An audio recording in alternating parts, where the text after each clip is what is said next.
business, including general plumbing, water heaters, faucet fixture repair, underground sewer and water repairs, backflow testing, and more. Keep your property free from leaks and other issues. Call today for a free estimate at 402-560-6197.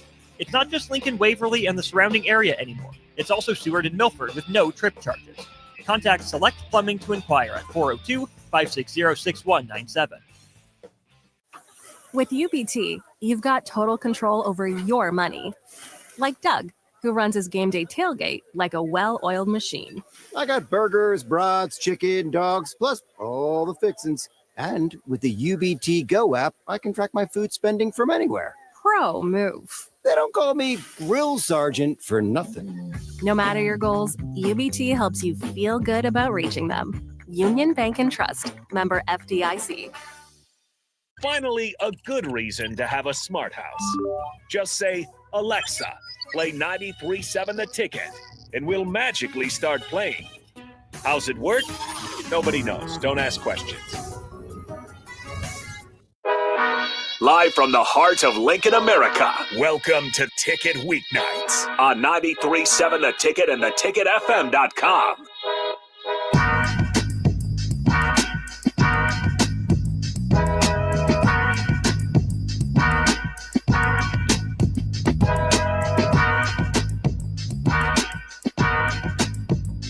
All right, welcome in to the Husker Football Hour. Harrison Arns on the ones and twos. As always, come Ticket Weeknights. Filling in for Austin Orman today. If you guys want to join in, 402-464-5685. We'll talk college football, Nebraska football. But I think we'll be fair. We'll talk a little bit of the college basketball crown as well. But without further ado, let's bring him in from the Omaha World Herald, Tom Shatel. Tom Shatel, how's it going here on a Monday night? Great. Got the national championship tonight, and everything else is going. We've got a crown champion. We've got all kind of stuff going on. Yeah, and it was a good week for Husker athletics, and we'll definitely talk some Husker football. But I think it's fair to start with the crown. But it felt like a lot of winning. I mean, obviously we just came off the wrestling championships. You get Ridge Lovett, Antrell Taylor. Husker baseball looks like they're starting to pick things up a little bit, and I know they lost their last one to Rutgers, but they won the series. Obviously, softball's got their own storylines going on. They're doing well. And then you have the college basketball crown. Nebraska basketball able to finish the season with a trophy in their hand for the first time, which I think you have to go back to the NIT day back when they were in the Big 12. And then Husker football also this year was able to end the season with a trophy in their hand. I was born in 99. It's been a long time, Tom Shatel, since I can even remember in my lifetime the football and basketball program ended a season with a trophy in their hand. But just from a broad perspective, what's it mean to you when you see Nebraska basketball in particular able to hoist a postseason trophy? Yeah, Harrison, I didn't even know about this thing until the end of the year. I remember going to the Iowa game, and they're not going to the Big Ten tournament now, and I didn't even think about what was next. I knew there was NIT, but these days you don't know who's going to be in the transfer portal. You don't know who's going to opt out. You don't know. It's a different day. So and then somebody came up and said, "Well, they're going to Vegas. They're going to go to this new crown tournament." And I said, "Well, are you sure they're going to go? And are they going to take it?" And they said, "Well, they have to. It's like the Fox has a contract with the Big Ten, Big 12, and Big East, and so you get selected, you have to go." And then I found out later, well, a couple of schools turned it down. So Northwestern was, I think, might have been one of the schools, but theirs was more as a result of injuries that they weren't able. I think Kansas State might have turned it down, and maybe that's what got UCF in there. But in any case, so I was intrigued by it. I said, what the hell is this thing? And I think as it began last Monday night, we weren't really sure. There was an NIT, but it involved all of these mid-major schools. And so as I watched the week, and of course Arizona State had 7 players, and Villanova didn't have a coach, and so it's just one of these things that whoever wants to play and can play will play. So But as the week rolled on, it became clear that this is the new NIT. Mm-hmm. This is the replacement for what the old NIT is, the modern day NIT, including NIL reward money, or prize money. So it was kind of cool. The crown logo was out of control. It was just so huge, and there was nobody in the stands except some guy screaming, and that got old pretty. That was like the cultural series whistler. Can you please get rid of this guy? Yeah, I think that was Utah on that opening day. I want to say that sole fan out there screaming. And they won in particular. It was very empty. If you were a fan out there making any sort of noise, and it really didn't. I'll pat ourselves on the back here. The place really didn't start filling up until Nebraska. Every round that made it further, got a little more red in there, a little more red in there. And UFC, it was pretty much all red, or UCF, excuse me. The Huskers are always good for business. They always the fans are everywhere, and the Las Vegas Huskers always show out. So, Nebraska ever played a football game there? My goodness! But I was just. But the thing is, it wasn't supposed to be about attendance. That's not why they're playing it. The NIT in the old days would give you a home game if you could sell it out, because they were all about, well, we're trying to get the gate receipts. We're trying to make money, so we're going to give you. We have all these teams in the bracket. The home games will go to the teams who could sell it out, or you might get invited to the NIT because you're going to draw a big crowd. So, but this is not about that. This was a TV show. This was TV inventory, and if they drew anybody in Vegas, like somebody happened to stumble into that arena by accident, just walking around. Maybe they're out of money, or they don't know where to go, or they think it's a all night buffet. They stumble into this place, and there's a game going on. But it was about TV.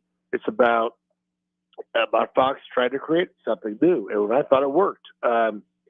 Obviously, it worked well for Nebraska. Yeah, it was intriguing. The college basketball crown, I'll admit it, when I first heard about it, and this was about mid-season, so at the time I wasn't even thinking about that for Nebraska basketball, the way we were stacking up wins. But at the end of the year, it hits such a weird, quick 2-week period from you're sitting inside the dance, about a 10 seed, and then all of a sudden you're outside the March Madness, and now you're outside of the Big Ten tournament completely. You had to completely reshift focus. And, I think as it went on, you realize there's more to win here than maybe what you initially realized. Obviously, the $300,000 for NIL, but you also saw a guy like Cale Jacobson. I don't think Cale Jacobson has that emergence. He had some really good minutes, finally got his confidence. And as it went on, you just realized, there's a lot more to gain from this than there is to, gain from just going straight to the off season. So it was huge for Nebraska, great for Fred Hoiberg and the players. And, especially a guy like Juwan Gary. Yes, Bryce Williams is important too, but, think of a guy like Juwan Gary who had to end the season at home versus Iowa. And if I remember correctly, he played pretty good in that game, just wasn't able to get it done. Ends it in tears with Iowa Hawkeyes having to comfort him a little bit, to now ending the year as the MVP for the crown with a smile on his face in postseason play. That's a big difference to wrap up a season. Yeah, that's a great image you pointed out. I forgot about the Iowa hugs and all that, and I'd like to know. I go back and look at that. I wonder if Mr. Sanford was one of those guys hugging him. He's going to be a Husker next year, but and it's good to know that he knows how to make baskets at Pinnacle Bank Arena, so that'll be helpful. But I think the best thing about this was that they wanted to. I mean, they showed up. They showed out. They wanted it. They were competitive. They're full of energy. Yes, it's maddening and frustrating as hell that they didn't do that the last week of the season. Otherwise, they might have been in the NCAA tournament. However, you got to get over it. You got to move on. And the best part, about this was that I think the thing they can get out of this more than the trophy, and maybe this is what the trophy represents, is that the resilience and the desire to make good, the desire to erase what happened and leave with the better, and show that you care. The showing that they care a lot is something that I think really it reflects well on what Fred Hoiberg's building. It's the culture he's trying to build. You care, and way back when I wrote a real sarcastic column, I remember in New York City, 1996, after they won the NIT, beat St. Joe's, and that was an incredibly talented, Teron Lou, Eric Strickland, all those guys, and there's just all-time players on that team, and they fell apart. They tried to get the coach fired, all that stuff, and I kind of mocked the whole accomplishment. But now that I've kind of, back then you thought, well, Nebraska is supposed to go to the tournament all the time. Well, ever since that time, they've been in the tournament 3 times in the last 29 years. And they don't win NIT championships every year either, do they? So I guess the lesson I learned was nobody, especially in Nebraska, is too good to win these things. Nobody's above, the Crown tournament or the NIT. And if there's the best programs are the kind of programs who, if there's a game, they want to play it. And if they play that game, they want to win it. And if there's a tournament they're in, they want to win that. And, that's the best lesson Nebraska could get from this is being competitive and wanting to win every game. If they had done that all season, they wouldn't have been in that Crown tournament. But hopefully it's a lesson to carry forward to, this is what you got to do all the time. So, I just thought it was just full of good stuff. It's just positive memories. We love Juwan Gary and Bryce Williams and everything that they've done for Nebraska. And it would have been really too bad to have the Iowa be the memory. And now we've got a better memory. They got a better memory. They got a little jingle in their pocket or whatever. I don't know what I guess they just got straight bills, whatever. But in any case, good stuff, good memories, and we feel better about the program going forward.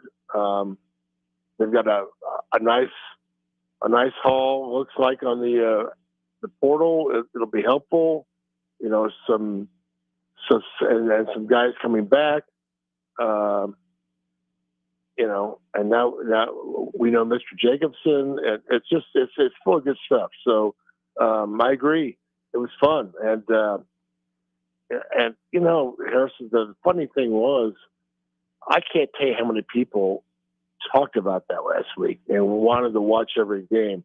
I mean, my wife was watching. She didn't watch much Nebraska basketball here. She couldn't wait to turn it on. People were really into it, and that's fun. That's not a bad thing.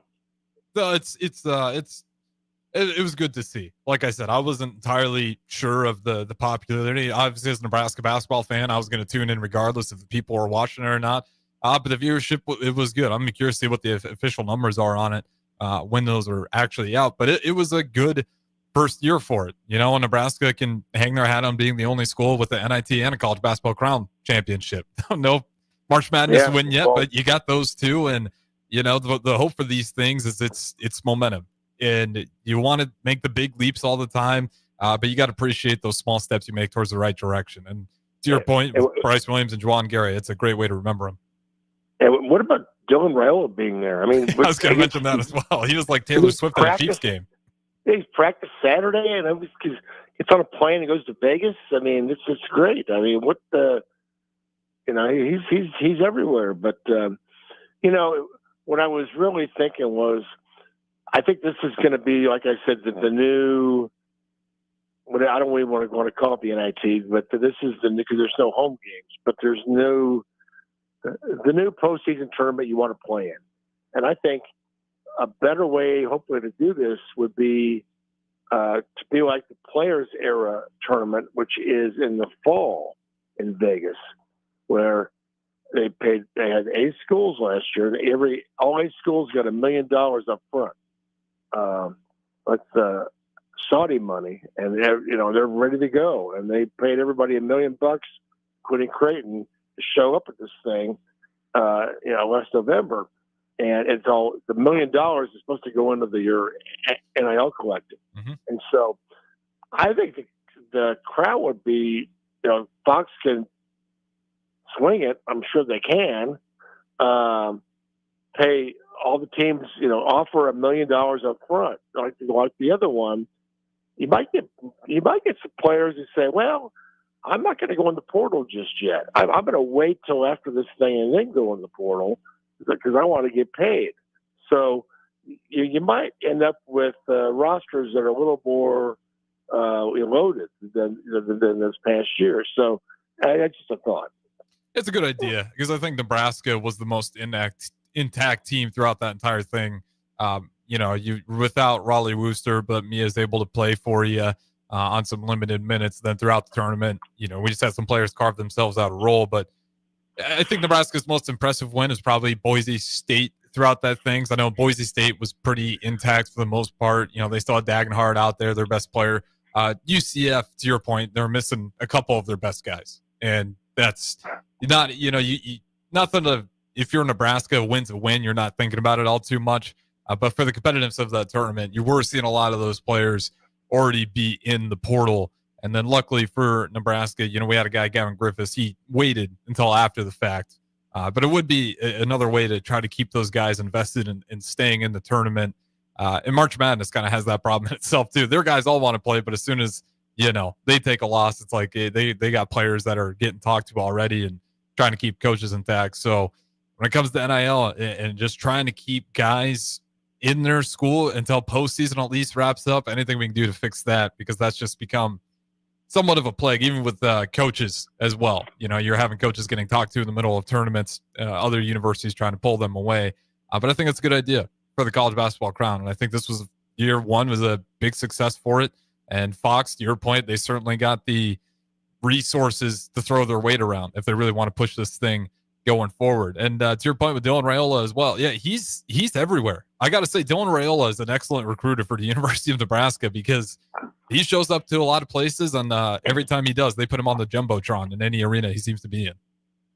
Yeah, and another thing about, we kind of complained about the portal going on during this thing. Well, it didn't appear to hurt Fred Hoiberg too much. He's been doing some good work in the portal. I also think for those that are still in the portal and being able to watch this on TV and see Nebraska, how they play, how they're having fun, how they really care about this thing, that's got to be a bad advertisement. I mean, a good advertisement. It certainly can't be bad. So, maybe that'll help bring somebody who's still in the portal. So, yeah, and it helps you get another guy like Bryce Williams, who, outside of the money he made, he only helped his draft stock quite a bit. I mean, he might legitimately be like a late first rounder if you find some teams that really like him the way he played. And also, mentioned single season scoring title now at Nebraska after that tournament run where, down the stretch, it was 25 points seemed low for Bryce Williams. He was unreal. And then Juwan Gary, too. I'm not sure where he was necessarily sitting in valuation-wise, but he had multiple games with, where he's flirting around 15, 18, 20 points, near 10 rebounds as well. So Juwan Gary, another guy who did enough to at least get some looks at him. And then Bryce Williams, I got to ask you, and then we'll go ahead and wrap up the first segment. If you had to pick between Bryce Williams, you got James Palm Jr., Teron Petaway, or Bryce McGowan, which one do you start with?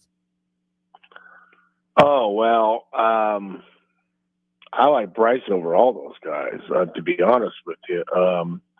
Certainly Petaway was good. James Palmer? Yeah, I threw him in there as well. And then McGowan's. Yeah, I thought Williams. And again, I wish we certainly love Casey, but I felt like Casey was the man, obviously, and who knows if we'd had another year of Bryce. I mean, he had to hold off because of Casey. Now he took over. He was, of all those players, he was more of a force on the court. He was a guy who could really carry the day. I thought in terms of scoring and just taking over a game. Maybe that's a recency bias. I don't know, but I think he's if you had to pick one of those, I think if I had to pick one, I'd go with Bryce. Yeah, to your point, maybe it is recency bias, but I think I do the same. And I all that just to say, like, what a season by Bryce Williams. It got to a point where, I was doing the post game with Austin Orman the one time, and it took us 45 minutes to get to the fact that Bryce Williams dropped 30 points. Like, we just got so used to how good this guy is night in, night out. We got caught away with the Cale Jacobson story, which is all good stuff. But we just got so used to Bryce Williams being dominant, night in, night out. It's one thing to score that many points. It's another thing to do it that efficiently.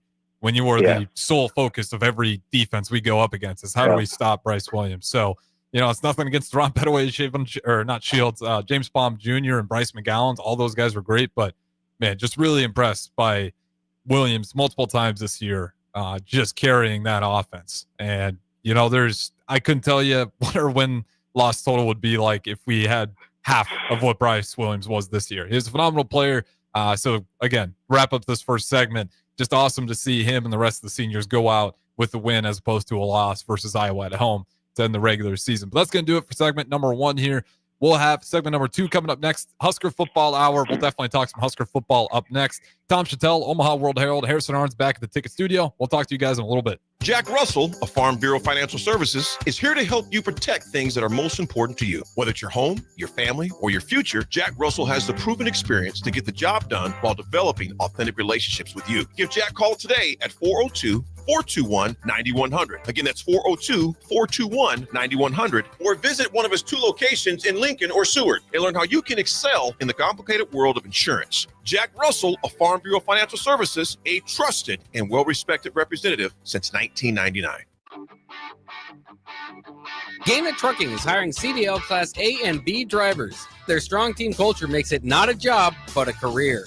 Gaina Trucking offers health, vision, and dental insurance, 401k with company match, an employee assistance program, and other bonus programs. Build a better career today with great team culture at Gaina Trucking. Learn more and apply today at GainaTrucking.com.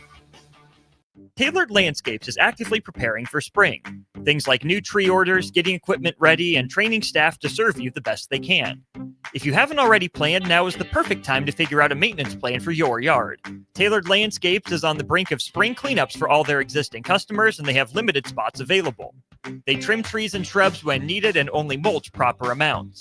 Give Tailored Landscapes a call at 402-432-2572 to set up a meeting with one of their designers and stop by the Tailored Life store in Bennett.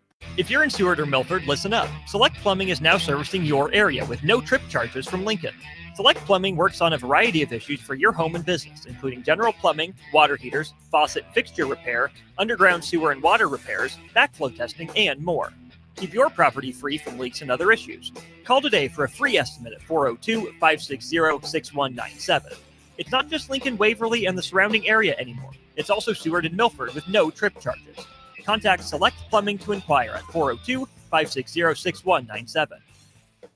Fleet Feet Lincoln is excited for the upcoming spring season and the warmer temps, and they want you to get outside and be active.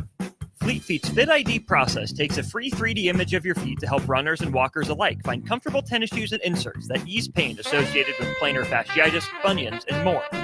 Get back on your feet this spring with a trip to Fleet Feet, open 7 days a week at 77th and Pioneers. Salt Mine City is not only Lincoln's newest brewery, but they're also now serving food. Enjoy a full menu of great items daily for lunch and dinner, like their peanut butter and jelly burger with bacon and cheddar cheese, or a Reuben sandwich served on Blackstone rye bread. Don't forget their beef or chicken nachos with guacamole, sour cream, jalapenos, and more. Wash it down with one of their 12 beers on tap, including the popular Single Axle Light American Lager. Salt Mine City, now open 11 a.m. every day but Mondays at 8th and R.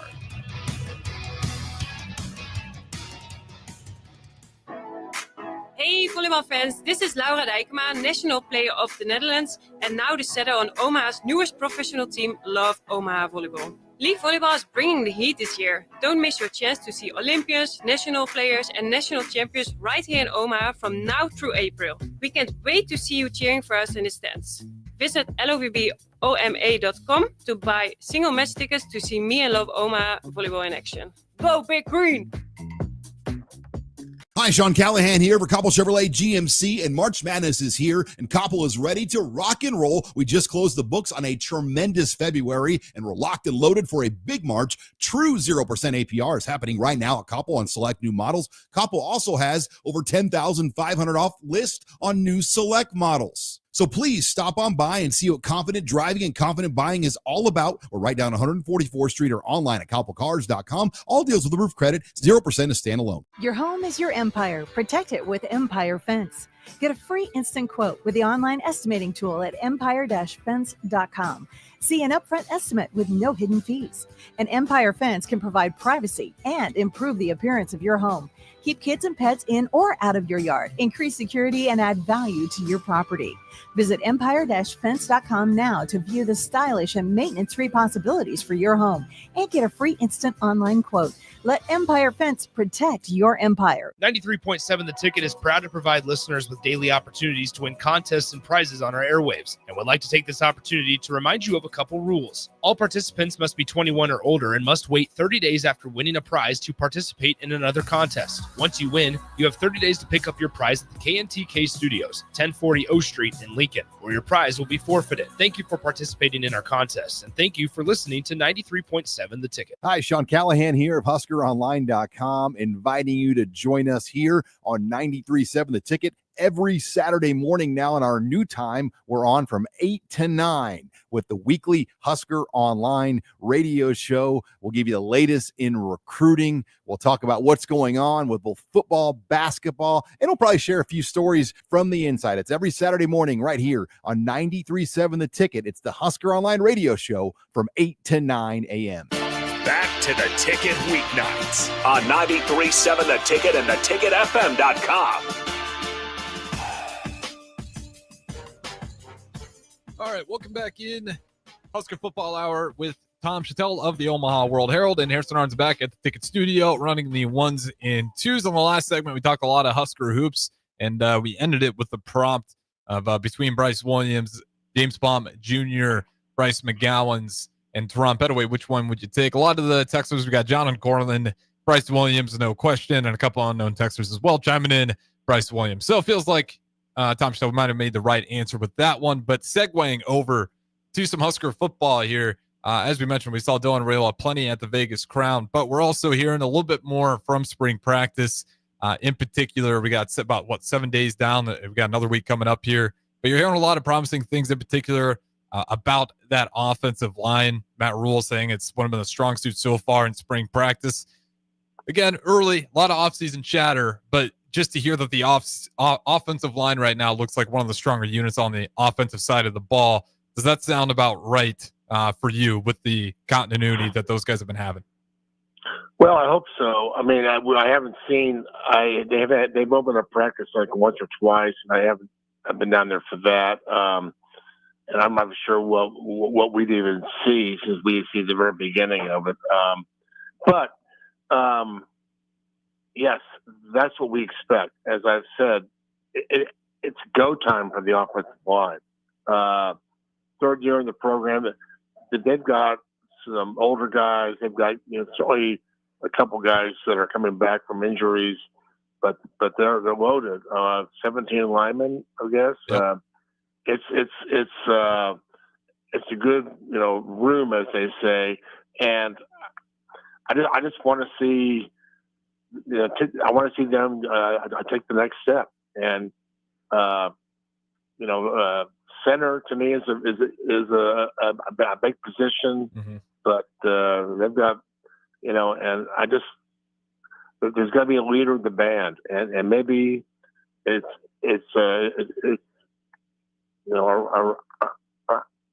our old buddy Rocco. We've talked to Rocco. He comes up every time we talk about the line, and I think he might have the swagger to come in and get things going. I just feel like the line needs a spark. They need to be the spark to the team. If they are, as dominant, they can be dominant. And certainly, I consistently move people out, and they've got to protect the quarterback. But that's a group that, that's a big piece of the puzzle next year. Yeah, to your point, that's exactly what I want here as well. It's like I hope that group looks the strongest right now. They got bodies, they got continuity, they're familiar with their coach, even crossing over from the Frost era. For many of those guys are still in that room with Raiola at that position. So for me, that's what I wanted to hear. Again, with how much availability you're actually able to see, you got to kind of take it for word, unless you're able to be at attendance all those spring practices. But yeah, that's certainly the group that needs to take that next step. Not to say that they haven't been taking steps forward. I think, really under rule, it's year by year, they've been getting better and better. But you look at any of the great teams, you look at any of the teams that made it deep in that college football tournament last year. You're not going to go very far unless you don't have a dominant offensive line and a defensive line as well. But that offense, we saw multiple times, especially with Penn State, when their offense was really struggling or Aller was having an off day. And they weren't necessarily getting a ton of points, but at least keep them from a lot of 3-and-outs in those early games, which could have potentially been a huge upset from them before losing to Notre Dame. The other thing, though, with this offensive line, if they get good, there's always the chance your quarterback takes a bad hit and he has to go out for, a period of time or the rest of the season, worst case scenario. You're hearing Gramstad a lot. How confident are you in the QB2 discussion right now? Yeah, I don't know. That's a great question. He's certainly he comes off well at the interviews, and he I don't know. They wouldn't have somebody lined up at number 2 if they didn't trust him. And I think experience-wise, he's not going to be. He doesn't have to be Dylan Raiola. If he can be a guy who can make sure the right play is called and they get him in the right position and he gets the ball to the right people. I don't think this offense is going to be one that's going to be throw deep all the time. You have to have these incredible passes, incredible deep balls to the receivers. I think it's going to be a lot of short passes to running backs and tight ends and people on the move. I'm gonna guess that granddad, as they call him, is going to be capable of doing that. So, you don't always need a star quarterback. You just need somebody who's going to make plays and it's going to win games. So, but again, that's why I really want offensive line to be the big piece next year, the star of the show, because it just makes everything easier. And I go back to 1994. There's a case of they had a quarterback. They lost 2 quarterbacks. They were on their third. The head coach at Scud, Matt Turman, and he was kept behind that big old offensive line at K-State, and they just he handed it off, and they went to town. So offensive line is the most important position on the field. Every team. If you got one, you're going to win.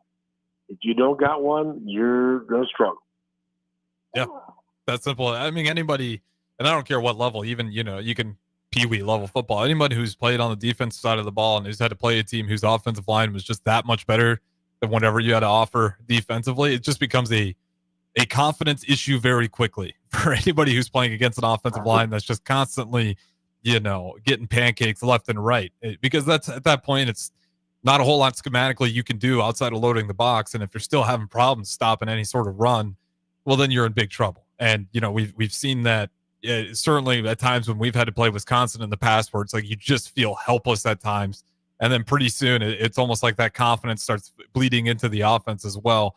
So, yeah, I just think that offensive line has to be good. And then for that backup quarterback, the one thing I'll say for Gramstad right now, and we'll see as the spring plays out here, at least he seems to have the confidence of the guys that are speaking about it openly in the press conferences. It's a big part. Like, does he have just the confidence and the belief from the guys behind him, that he can go in there and operate at an efficient level. That's a pretty big part. At times it felt like, I won't say names because I'm not even entirely sure how correct my assessment is, but backup quarterbacks have gone in there not having a whole lot of confidence. And whether it was because the coaches weren't expecting to be in that situation, which I don't know why you would be, but we certainly had situations where it felt like the season was over, if our starting quarterback went out, even if it was just for a few games. So, I like it. We'll have to wait and see what that looks like over the course of this offseason with that QB2 position. But you do have Dylan Raiola saying complimentary things as well. That gives you some hope. Outside of the offensive side of the ball in other categories, any other spots you're still really concerned about or waiting to hear from in terms of just press conferences as well? Yeah, I'm not really concerned. I think they're solid. Running back, solid at tight end. I think Harburg is going to be a real big. I'm not surprised, but I think he might be a real nice surprise. I just think he's a hell of a football player. I think you put him in any position and he's going to do well. And well, to add to that, real quick, sorry to cut you off there, but I know Adam Carricker was looking up the board, and he's currently testing out as the top speed Husker. And he put on, I want to say, 20, 30 pounds, and he's still apparently the fastest one at top speed. Well, like I said, in the Yankee Bowl, he was out there for the first time as a tight end, and he actually planted two defenders on their butt. And it was a joy to watch, and that just showed me it's a football player. I mean, he's a quarterback. Quarterbacks don't do that, but he was a quarterback. He's a football player, and it's a Nebraska kid who's a football player who knows how to play the game, and it's just a beautiful thing. So I expect him with his athleticism to take the tight end position and just take off with it and have a great time. And so I feel good about him. I feel good. The receivers, we hear about all this, and we'll just have to see. But I think it all sounds good. I guess defensively, they've got pieces. We just don't know.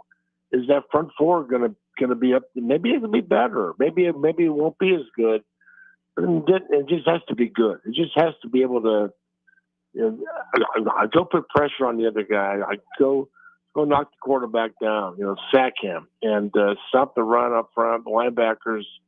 I think there's some good pieces in the secondary. And of course, Harrison, we always, last but never least is special teams.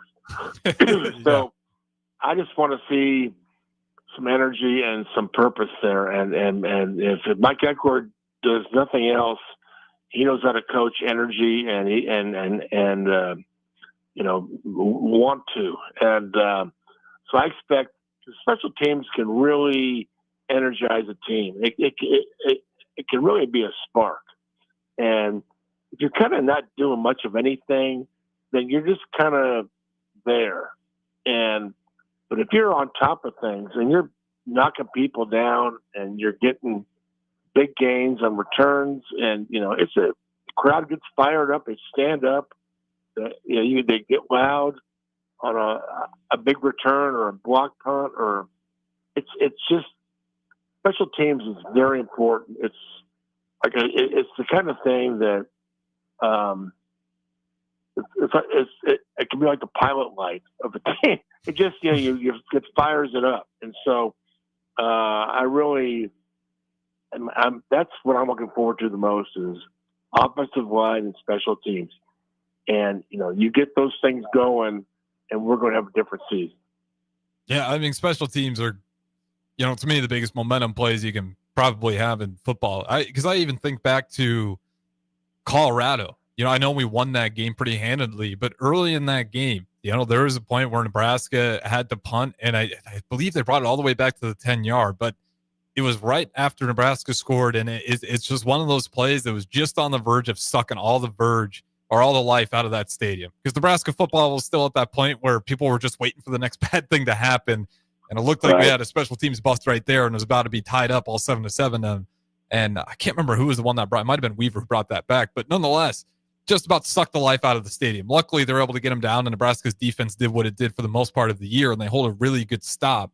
But those plays are just vital to sucking life out of stadiums or in putting life back into a fan base. And, we've had so many problems with it. Mike Eckler getting a guy who just got a lot of fire energy when talking about that unit in particular. Hopefully that bleeds off to the guys and we can get some of that passion back. We'll go to the text line before we throw it to break here. Again, talking about that offensive line, and this one's from Wet Blanket, fitting to the name here. He says, with a lack of productivity returning on the defensive line, I certainly hope that the offensive line looks good. They're blocking guys in practice who have barely played in college football games before. And point, I think the defensive line, we'll probably go there for the final segment, but confidence level, defensive line, I think that's probably the biggest circle right now for most Husker fans on that defensive side of the ball. Yeah, I think, they're just new faces. Everything we've heard is that, hey, just because they're new, it doesn't mean they're not going to be good. The coaches love what they're seeing. And, you've got a new guy coaching them. So there's going to be some new look, but hopefully it's a fresh look and there's a little energy there too. But I just think, the rush ends. I mean, we're not, we don't know who to talk about yet. We're not talking about anybody right now, really, but there's a lot of possibilities there. And the new guy from Missouri is a guy I'm really looking at because he's a 5-star guy. And he sticks out too. I mean, even if you're not trying to look for him, Winari's a big guy out there. He catches the eye. Well, I appreciate you pronouncing his name. But he's an SEC guy. He's an SEC body. Mm-hmm. I mean, and those people don't mess around. I mean, when SEC, defensive lines are unbelievable. They're NFL type people, NFL defensive lines. So, I mean, I think that's the kind of thing where, I know when Matt Rule was hired, he said, well, we're not going to do this. We're going to be a developmental deal. And, well, like most coaches in this era, you find out that you have, all coaches have a thing for older guys and guys that are, they all want, first of all, they all want talent, great talent. But if they can get it, they also like experienced guys. And this guy's got talent. And so Matt Rule's, he's all 16 or 17 transfers. Yeah, that's fine. Everybody loves it. When it comes down to it, Nebraska fans, they love development, but they love winning more. So this is a guy that, could, change it. And they need some game changers. But it's going to be interesting to see what the lineup. I'm trying to get ahead here. Sports writers look ahead, coaches don't. I'm looking ahead to the Michigan game already. I think that's the fourth game, maybe, or fifth game. But I think it's at the end of September. And I'm really curious to see what kind of Nebraska team that we'll have by that game. It's a home game. I don't know what time it'll be. It might be at night, but that'll be the first big one next season. And what will the offensive line look like? What receivers? What defensive linemen? What pass rushers? So on and so forth. But that's we're going to have 3 or 4 games early on to kind of figure all that stuff out. Yeah, and to your point, that Michigan one is going to be huge for us. I mean, if you ever want a good litmus test to figure out how your trenches are doing, go play Michigan. You'll find out really quick if it's up there with the best or not quite there yet. So with that being said, we'll go ahead and throw it to our final break here. We'll finish with a little bit more Husker football, so don't go anywhere. Husker Football Hour with Tom Shatel. Air Snards back at the Ticket Studios. We'll talk to you in a little bit. Salt Mine City is not only Lincoln's newest brewery, but they're also now serving food. Enjoy a full menu of great items daily for lunch and dinner, like their peanut butter and jelly burger with bacon and cheddar cheese, or a Reuben sandwich served on Blackstone rye bread. Don't forget their beef or chicken nachos with guacamole, sour cream, jalapenos, and more. Wash it down with one of their 12 beers on tap, including the popular Single Axle Light American Lager. Salt Mine City, now open 11 a.m. every day but Mondays at 8th and R.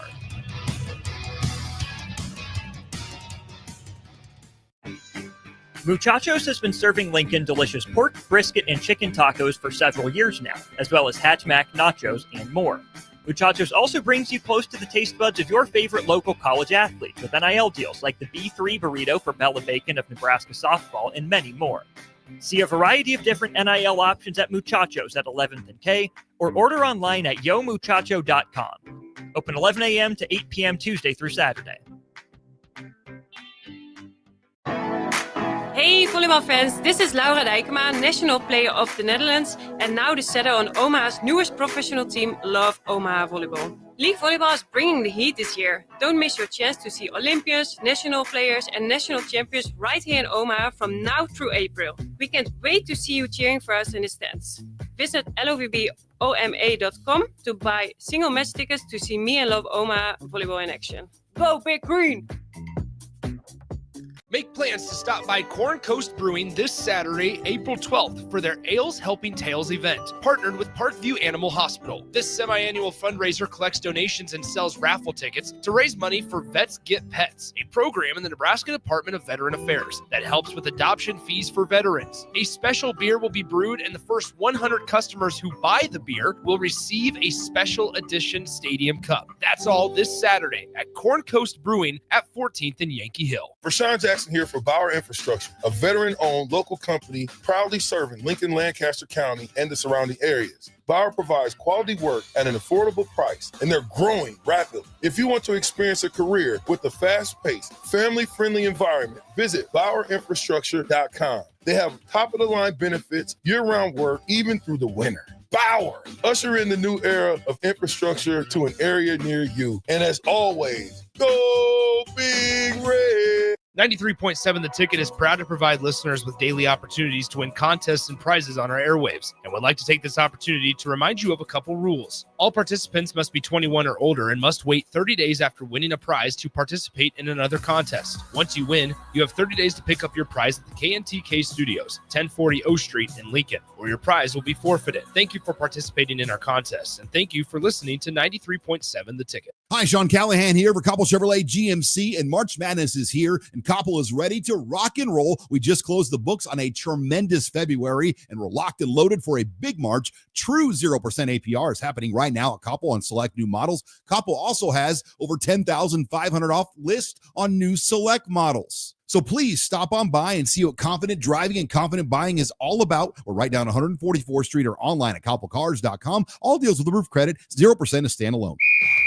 Wrestling fans, it's time to elevate your game, just like Stevens & Smith Construction does for your concrete needs. As your full-service concrete contractor, we deliver solid results every time. From singles to doubles, fighting for inside position to scrambling reversals, we know how to pin down quality and slam expectations.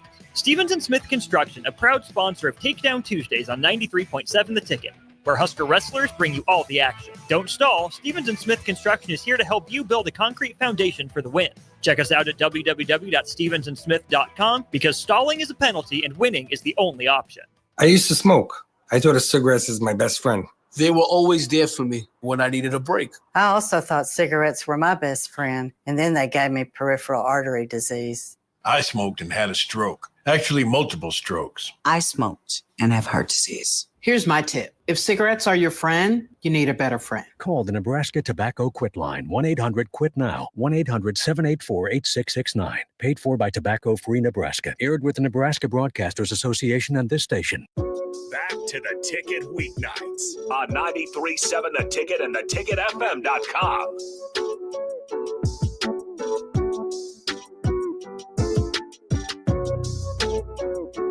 All right, welcome back in. Final segment, Husker Football Hour with Tom Shatel of the Omaha World Herald. You guys can always join in with any last-second comments on the text line or via any of the streams.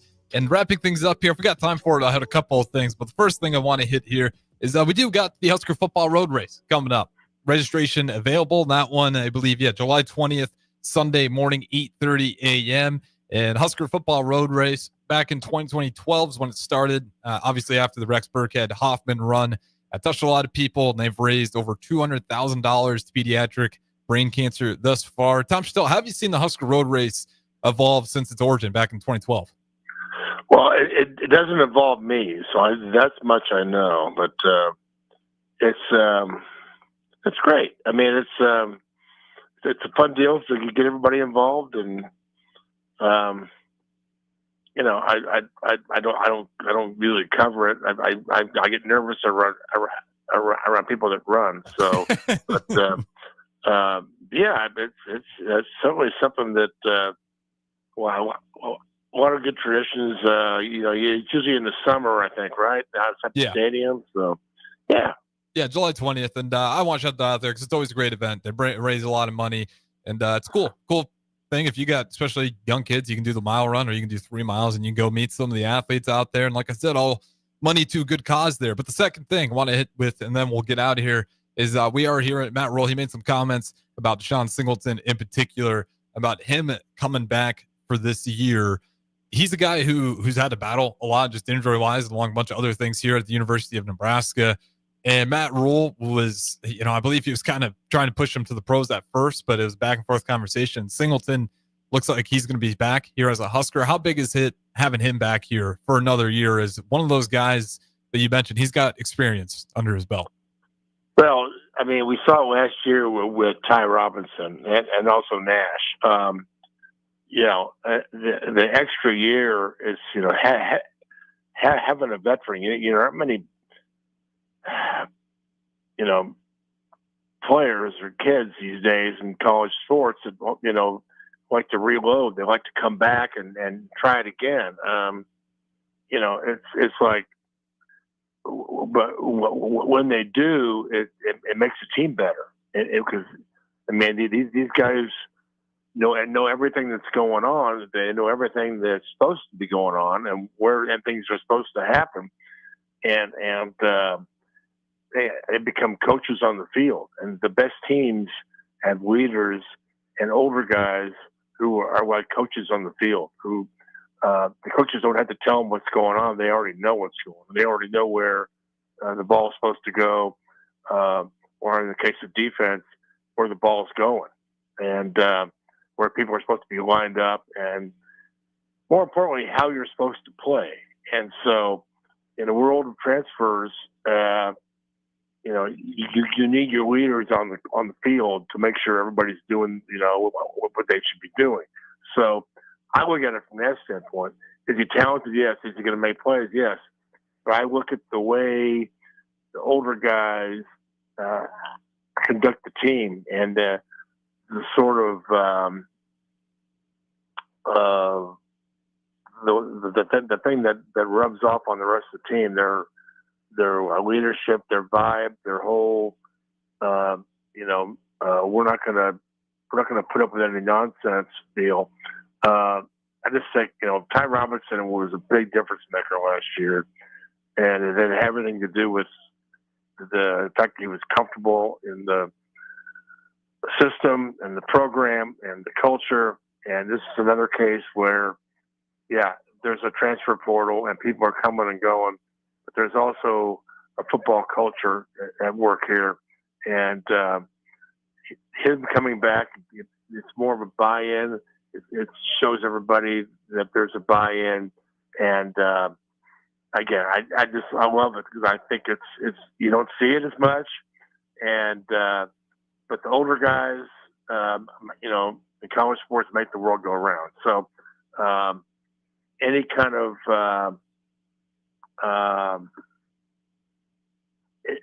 X factor or intangible, is what I was trying to find, intangible, that old sports writer's friend, you know, that's how you win games. So I love it. And that's a very long-winded way of saying I'm all for it. Yeah, well said. And you know, I think to your point where, you know, it's an indication that they're buying in. They're buying into what Matt Rule and the rest of the football culture is telling them, that they think it's within their best interest to run it back at Nebraska than try to move on somewhere else. Tom Shatel, that's going to wrap it up for us, though. Appreciate the time as always. And Tom Shatel, as always, I'll shout out your Twitter. I got it right here for you. You can give Tom Shatel a follow at TomShatelOWH.com. Tom Shatel, I'll leave the floor to you. Any parting words? No, I love talking to you, but I need some Las Vegas stories from Austin. So hopefully those will be coming next week. Yeah, Austin Zimmerman for surely. You can imagine enough red-eye flights. The guy was pretty well beat. What happens in Vegas is supposed to stay there, but come on, you got to give me something. So hopefully next Monday night will be, it'll be enough time in between. He can throw up stories at us. So absolutely. Next week, Monday, you'll be able to catch him. Austin Norman, Tom Shatel. But as always, I appreciate it. Good morning, Pearsonell. Don't Punt Hour coming up next.